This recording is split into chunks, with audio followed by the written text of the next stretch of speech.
एक लड़का जिसकी उम्र करीब 19 साल का था। उसका नाम सौरभ था। बहुत ही ज्यादा चंचल, थोड़ा होशियार, पढ़ने लिखने में माहिर लड़का था। वह अपनी पढ़ाई गांव से दूर रहकर एक शहर में पढ़ाई करता था।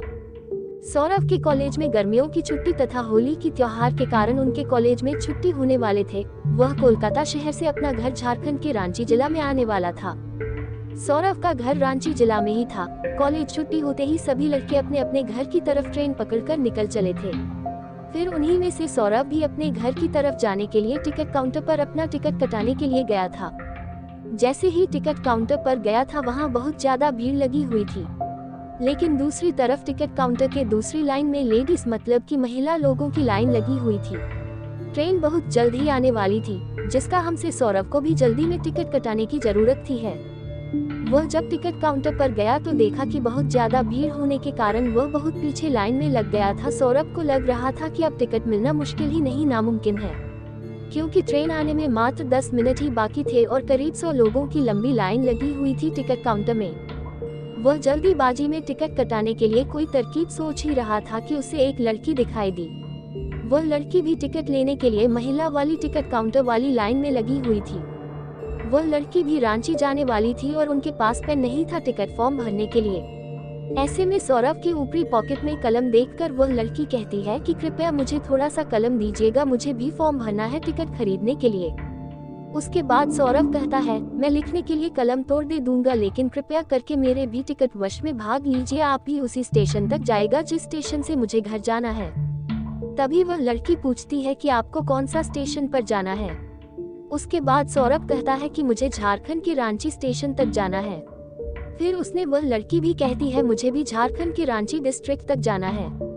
फिर उसके बाद सौरभ कहता है कि एक ही टिकट में मेरा भी नाम लिख लीजिएगा, मुझे भी टिकट मिलने में आसानी हो जाएगी और फिर हम लोग उसी टिकट से अपना सफर तय कर लेंगे। लड़की सौरभ की बात मान जाती है। वह कहती है कि ठीक है, मैं आपका टिकट अपनी टिकट नहीं मिलाकर ले लूंगी। फिर सौरभ अपने पॉकेट से पैसे निकालता है, उस लड़की को देता है ताकि वह टिकट उसके बदले भी कटाते हैं। हम दोनों आदमी टिकट लेकर दौड़े दौड़े ट्रेन के पास आता है। जैसे ही ट्रेन में दोनों आदमी चलते हैं, ट्रेन को 1 मिनट में अपना इंजन चालू करके चल पड़ती है। हम सौरभ और वह लड़की दोनों चैन की सांस लेते हैं और दोनों आमने सामने वाली सीट में बैठकर बातें करने लगते हैं। हावड़ा स्टेशन से रांची स्टेशन जाने के लिए करीब करीब 8 से 9 घंटे लगते हैं और वह भी यह सफर रात का सफर होता है। वही वहां से ट्रेन है रात में ही चलती है। ऐसे में दोनों को बातचीत करने के लिए मौका मिल जाता है। दोनों अपनी अपनी सीट पर बैठकर दोनों एक दूसरे से बातचीत करना शुरू कर देते हैं। गाड़ी चलते ही थोड़ी देर होने के बाद वह लड़की कहती है कि मुझे खाना खाना है, मुझे भूख लगी है। तभी सौरभ कहता है, जी ठीक है, आप खा लीजिए, मैं बाद में खा लूंगा, मुझे अभी भूख नहीं लगी है। इतना सुनते ही वह लड़की भी कहती है कि जब आप खाएगा तो ही मैं खाऊंगी। कभी सौरभ पूछता है, क्या ऐसी क्या बात है कि जब भी मैं खा लूंगा तो ही तुम खाएगी ही। तभी वह लड़की कहती है कि हम दोनों साथ में जा रहे हैं, मैं अकेले खाऊंगी मुझे अच्छा नहीं लगेगा, इस कारण से मैं जब आप खाएगा तो ही नहीं खाऊंगी। दोनों में बातचीत शुरू हो जाती है और उस लड़की का नाम पूछता है। वह लड़की अपना नाम शोभा बताते हैं। तभी वह लड़की कहती है कि मुझे तो आपका नाम पहले से ही पता है। उसके बाद सौरभ कहता है कि आपको मेरा नाम कैसे पता चला है। तुम ही शोभा कहती है कि आपने अपना नाम और उम्र टिकट बनाते समय बताया था और वह टिकट अभी भी मेरे पास ही है, इसी कारण से मुझे आपका नाम पता है। अभी सौरभ कहते हैं कि मुझे तो ये पता भी नहीं है, आपको मेरा नाम भी पता होगा। मुझे तो याद भी नहीं है कि मैं अपना नाम आपको कभी बताया भी होगा। तभी वह लड़की कहती है कि आपने तो बताया था, मुझे अभी भी जानती है। रात बहुत ज्यादा हो जाता है, दोनों अपनी अपनी सीट पर सो जाते हैं। सुबह के 3 बजे नींद टूटती है दोनों का।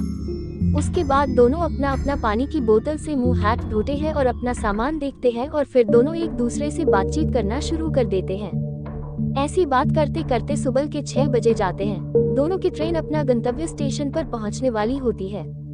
दोनों सोचते हैं कि अब तो हमें एक दूसरे से अलग हो जाना है। सौरभ को वह लड़की बहुत पसंद आती है और शोभा को भी सौरभ बहुत पसंद आता है, लेकिन दोनों बिना कुछ बात किए एक दूसरे से जाने के लिए तैयार हो जाते हैं।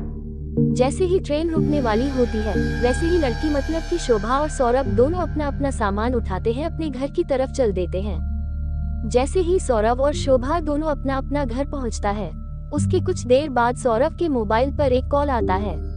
सौरभ अपना मोबाइल से कॉल रिसीव करता है और कहता है कि आप कौन बोल रहे हैं। तभी उधर से आवाज आती है कि मैं शोभा बोल रही हूँ। ये सुनकर सौरभ का मन विचलित हो जाता है और वह खुशी के मारे इधर उधर घूमने लगते हैं। क्योंकि सौरभ को शोभा का नंबर तथा उसका कॉल देखकर उसे बहुत ज्यादा खुशी मिली है। तभी शोभा मोबाइल पर कहती है कि आपने अपना घर पहुंच लिया है। तभी सौरभ करता है कि हाँ, मैं 1 घंटा पहले ही अपना घर पहुंच चुका हूँ। उसके बाद सौरभ शोभा से पूछता है कि आपने अपना घर पर पहुंच दी है। तभी शोभा कहती है कि मैं भी 1 घंटे पहले ही पहुंच चुकी थी। मुझे नहाने और फ्रेश होने में टाइम लग गया था, इसलिए मैं 1 घंटे बाद फोन कर रही हूँ। अब दोनों में खूब अच्छी तरह से बातचीत होने लगी है। दोनों मिलकर हम दिन भर रात भर मिलकर बातें करते रहते हैं और आप दोनों को एक दूसरे से काफी ज्यादा मित्रता और एक दूसरे में प्यार होने लगा था। एक दूसरे से मिलने के लिए एक दिन जरा सी स्टेशन पर बुलाया और स्टेशन के बाजू में एक पार्क था, वही दोनों एक दूसरे से मिलने का समय भी फिक्स किया था। फिर दोनों मिलकर बातचीत करते हैं, दोनों एक दूसरे को समझते हैं तथा एक दूसरे को प्यार अथवा किस करते हैं। उसके बाद दोनों अपनी शादी के लिए अपने अपने घर वाले को कहते हैं। घर वाले दोनों के घर वाले से बातचीत करते हैं और शादी के लिए राजी हो जाते हैं।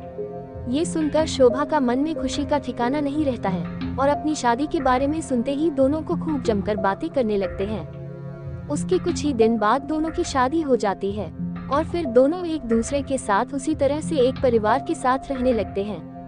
दोनों का रिश्ता एक बहुत ही ज्यादा बेहतरीन और बेहतर ढंग से निभाया जा रहा था, क्योंकि दोनों एक दूसरे से बेहद ही ज्यादा प्यार करते थे।